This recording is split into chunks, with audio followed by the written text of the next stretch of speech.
I have a second channel, Cube Comp MTDX.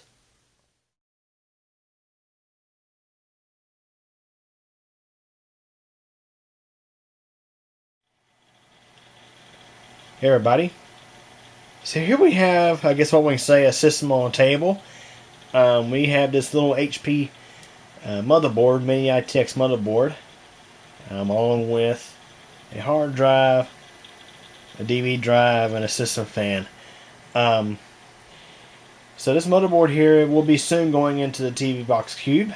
I am moving away from the dreaded E-series APUs, and that one, as well as the Cube. The Cube is getting the upgrade first.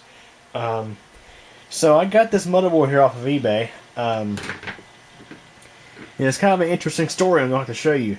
So it has an AMD A8-series APU on board.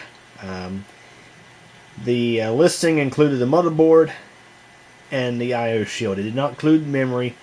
It didn't include any of the SATA power cables, which luckily I already had those on hand because they're the same thing as what I already have.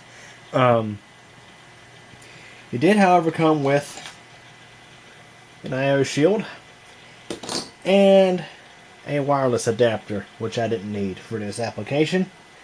Although if I want to, I could make the TiViBox Cube Wi-Fi enabled.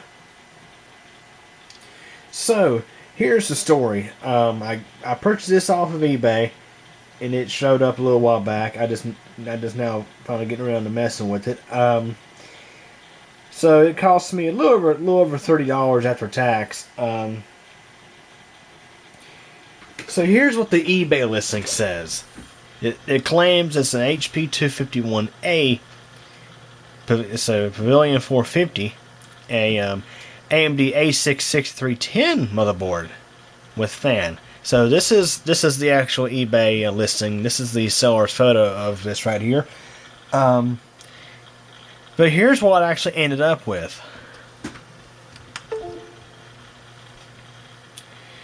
It's a 550-A114 motherboard. At least that's the model of the computer it came out of. And we have an AMD A8-7410 APU with Radeon R5 graphics. So we actually got a we actually got something better than what we purchased. I'm not sure what happened there. Maybe the seller got model numbers mixed up. I certainly hope somebody who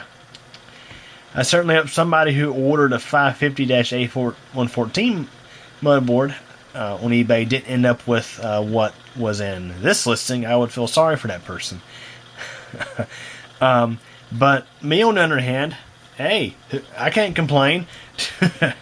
So the listing, so as we see the motherboard, the actual APU we have is the A8-7410 with Radeon R5. And what was in the listing was the A8-7310, I think with Radeon, what is it, R4? Yeah, Radeon R4. So, hey, we actually got us a pretty nice little upgrade here. So now let's go and take a look at the machine it came in. So, this computer was actually, it's actually from the Windows 10 era. This machine is from, at least the original computer is from, I believe, 2015 or 2016. It runs on a just external laptop 65-watt adapter. Matter of fact, I'm powering this thing off of a 65-watt Dell laptop adapter. Oh, the irony. And it works fine. So that's what we actually got. It originally had Windows 10 Home on it. So yeah, it comes to show the how relatively new this thing is. I mean, it's what, 4 or 5 years old. So it's definitely going to be a nice upgrade over what's in the TiViBox Cube right now. See, the reason why I'm upgrading these the two TiViBox systems, at least the first Slim and the Cube, is because the E-series APUs, they just cannot handle modern YouTube. Matter of fact, YouTube released a update to their lean back, which, for those who don't know, lean back hasn't been supported on PCs since October of 2019. But with a simple user agent modification, it will run on whatever you want to run on. Just, it thinks you're running it on Roku. But anyways, recently YouTube updated the lean back, and when they did, it became a lot more resource, and it needed a lot more resources to run. So it used to be, I could get by with playing 720p video just fine, but 1080p you could pretty much forget it. Now 720p or even 480p doesn't play back right unless I downsize the display resolution to 720p. So sad to say, well, not so sad to say, because I'm not a fan of E-series APUs to begin with. The E-series APU is going out and is getting replaced with this. I think this here should be able to handle what we're going to be using it for. So this motherboard is very similar to the one that's in the Slim, at least that Slim, in the Cube. Same layout. The only thing I'm going to have to change when I swap this out is the shield plate, because the shield plate's a little different. But yeah, other than that, it should be a bolt-in install.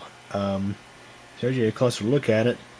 This has a soldered-on APU. It's not socketed. So when I was reading, at least with the other one that was supposed to get, the A6-6310, I believe that's a step after AMD's AM1 platform. Not certain on that, but so this here should definitely be a lot more peppy than an E1 APU or an E300 APU, like what's in that thing.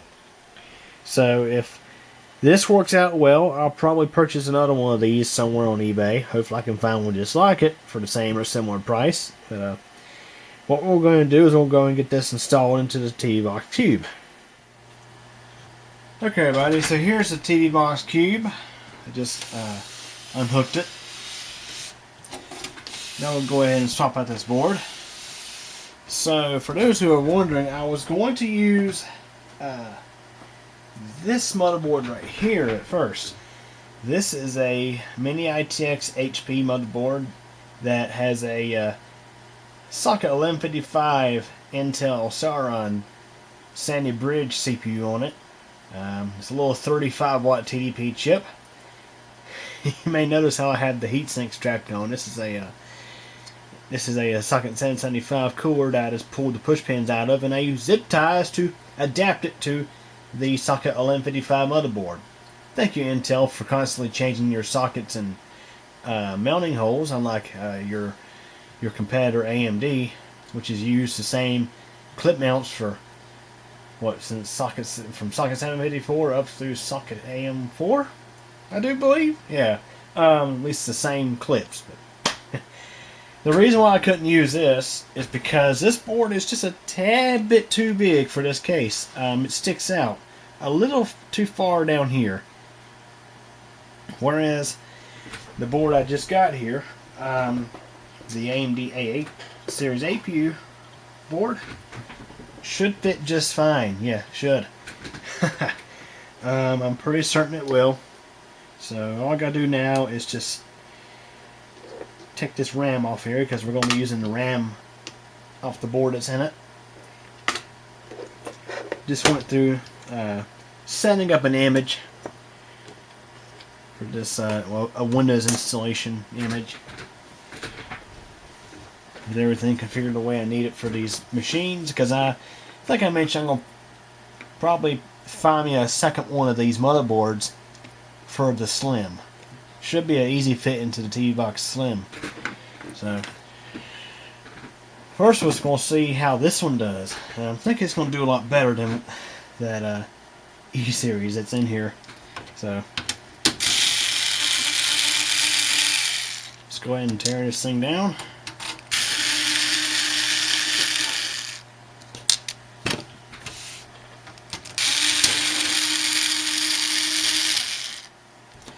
So for those who are new to this case, this was originally a bare bones system, I do believe. I got it used. It was a parts computer from the Computer Works store. For those who've been long-time viewers may remember when I used to get these machines all the time.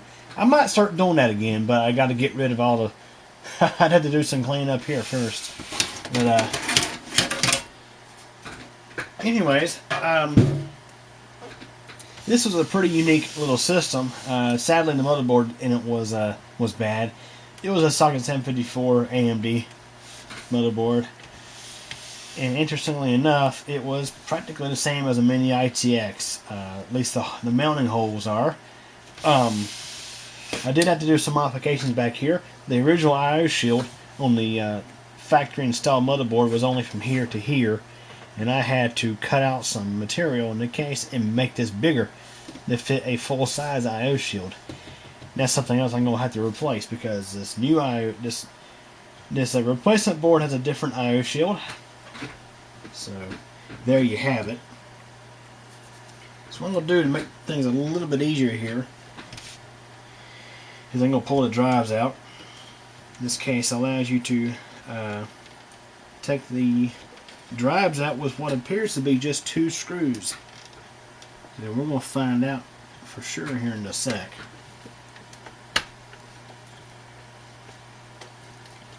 The reason why I went with another one of these HP OEM boards is because even this newer one still uses the same little power cords, because as you may know, this motherboard gets its power from a 19.5 volt laptop AC adapter, and it uses DC-DC conversion to get your 3.3, your 5 volts, your 12 volts, all that good stuff. So it actually powers the drives and not a standalone power supply.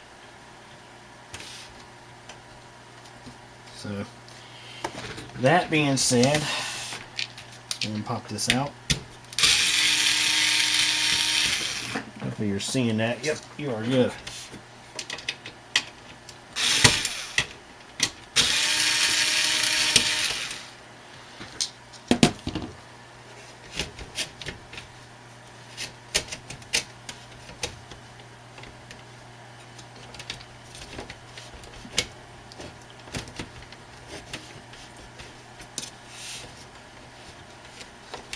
And just like that, the entire drive cage just lifts out of this thing.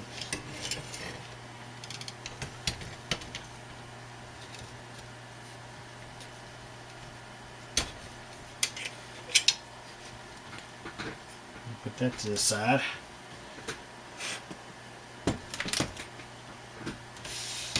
Now we'll take out what is normally the power supply, but is actually just an empty box. So I'm going to disconnect. I'm going to disconnect this fan cable. So what I did here was I took a micro ATX power supply, gutted it, and install a fan into it. That way it would just simply act more or less as a case fan. Oh, I missed a screw, didn't I?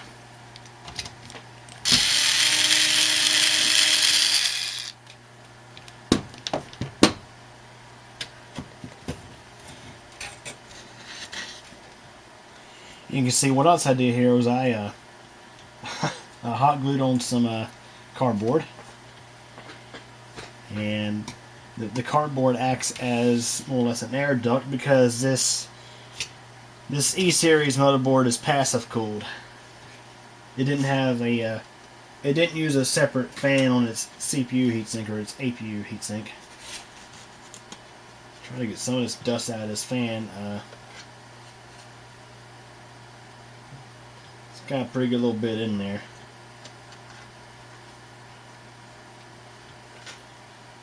And of course, it's late. I don't feel like taking this thing outside to blow it out with the compressor.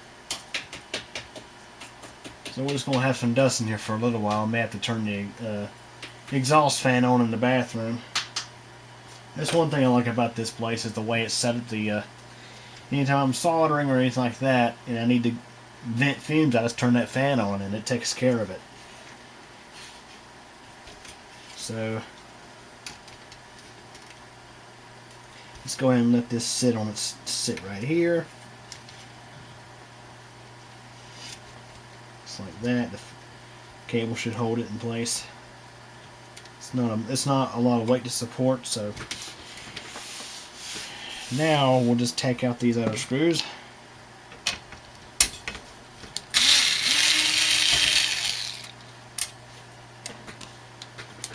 I may have to use a Phillips head on the rest of these, so I'm going to go find it.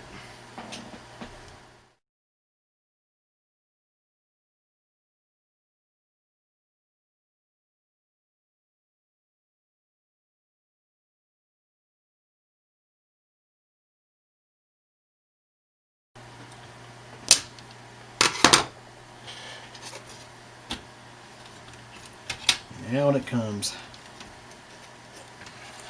So that's what I was talking about earlier. The E-series motherboard has a giant passive heatsink on its APU. Both of these motherboards have BG8 processors. They're more or less permanently affixed to the boards.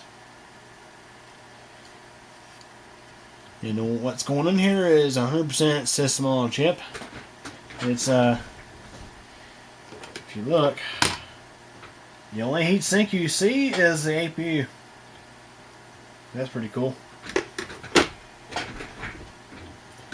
So yeah, as mentioned, I'm going to have to swap out this shield plate.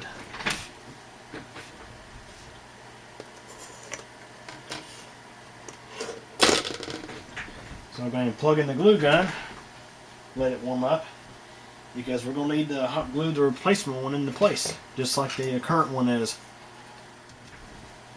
Now let's see if we can get the old one out. I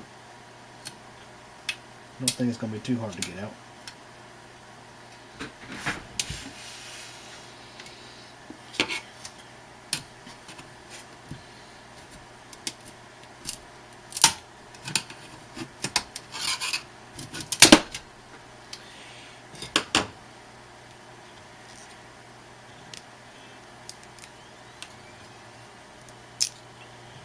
See if I can peel all this glue off here. I'll be able to reuse this shield plate in a regular case.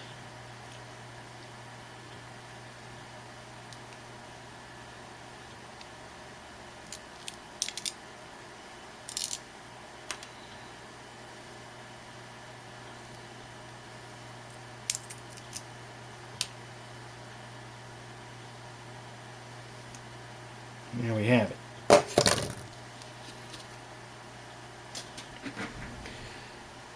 So now I'll go ahead and install the RAM on this board and then pop it off this other board.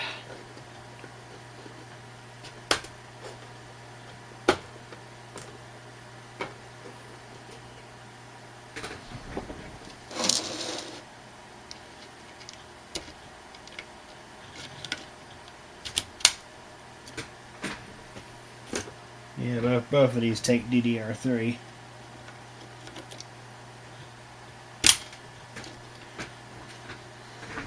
And then we'll go ahead and drop this back in.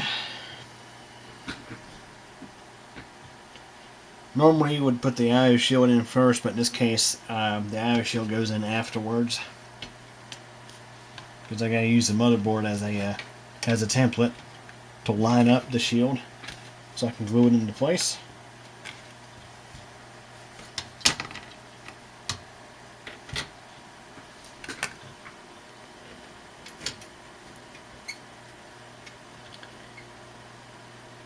And this one is a fitter.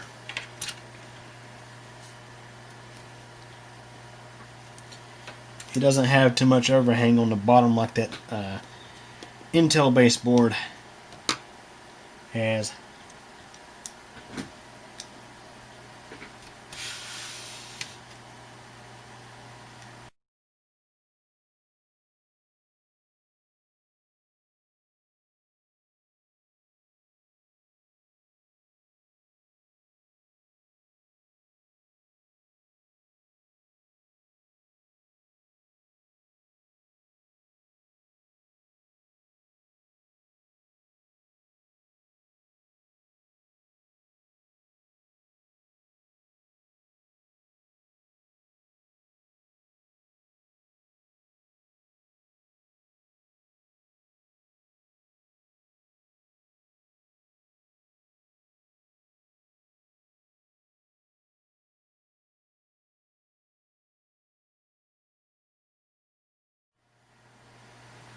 Okay, now that we've got pretty much everything back together, we're just going to go ahead and install the I/O shield. And it's practically, of course, the same as before. Just got to center it up and start gluing it in.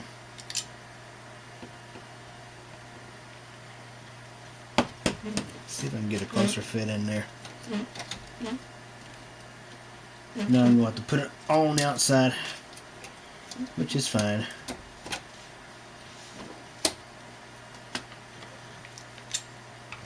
The key thing, as long as everything can still plug up.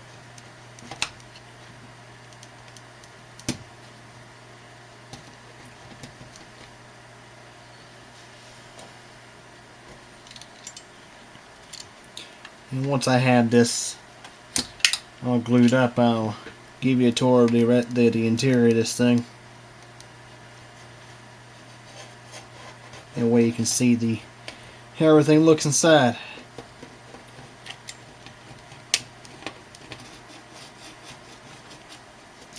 I'm telling you guys, hot glue, that is a commonly used thing here at Cube Computer Channel. I mean, it's practically what holds the TV box, the first TV box Slim, and oh yeah, also the second one. That's what practically holds them together. They're just glued together. The second TV box Slim, it has a laptop motherboard in it, and I just happened to I cut up the chassis of the laptop and used that to hold the motherboard in a safe place. And on the second Slim, again, that one I was able to retain the original mounts that hold the cover on top of the little set-top box, but the first TV box Slim, I mean, the entire thing is just glued together. Even the set-top box is glued together. It's the cover. It's just kind of crazy. But I mean, it's been that way for 5 years. I think it was 2015 that I originally built that thing. It was originally for Windows Media Center. Back when my parents and my grandmother were living, and I were all living together. We had the Seat Infinity TV set up for digital cable card. Yeah, that way we could have DVR functionality among other things without the cost of set-top box. But in today's world, we have, of course, streaming services like YouTube TV that do practically the same thing, except you don't have that gigantic cable bill. So I think I got that centered up pretty well. It's not going to be perfect, but it'll work. Just got to make sure everything can plug in, and it can. Should be able to just fine.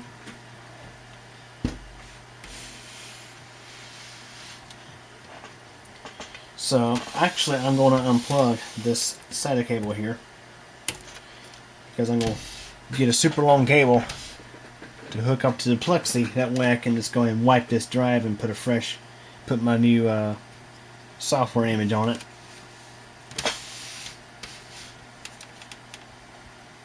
So that's the interior of the thing. The heatsink on this APU doesn't sit up nearly as high because it's got a little fan on it. But I left all this here intact. That way it tries to encourage internal case air to go down toward the motherboard before exiting the system, to try to get some airflow down near the motherboard where it could use it.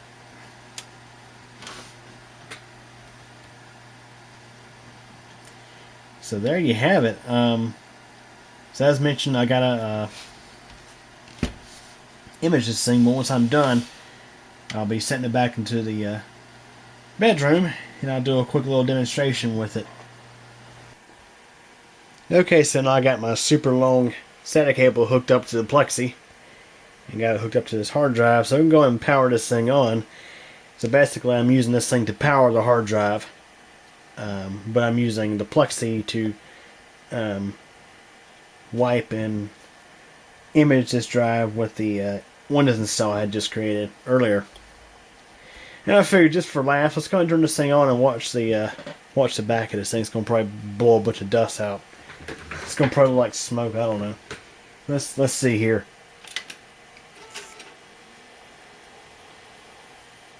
Oh yeah, lovely.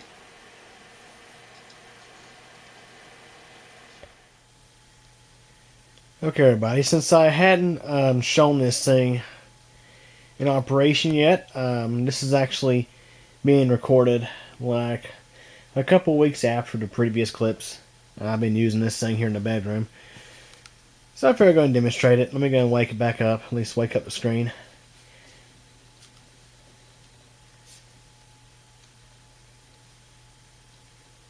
And we'll just go over to Cube Comp MTDX. Why not?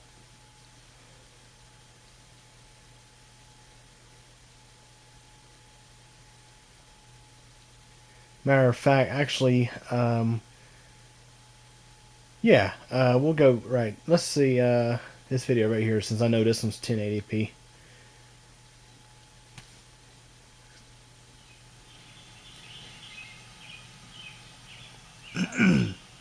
Excuse me.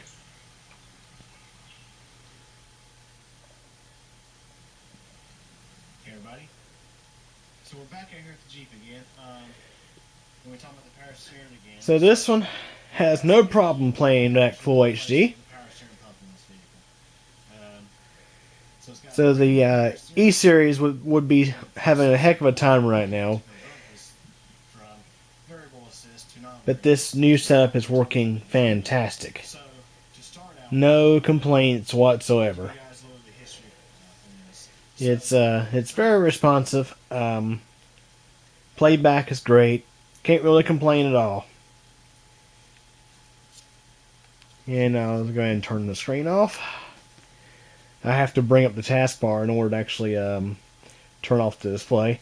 I have a shortcut installed using NIRCMD. It runs executable, and you can actually set up a little, more or less. I have a shortcut placed on the desktop that I have a custom key configuration that I use to actually execute the command, and I have it mapped out to the sleep button on the media center remote. But unfortunately, it only works when I bring up the taskbar. But anyways, the setup is working great. No complaints whatsoever. I'm going to try to do the same thing to the TiViBox Slim, the first Slim, here in a little bit. I still got to order the stuff. I've been busy with other things.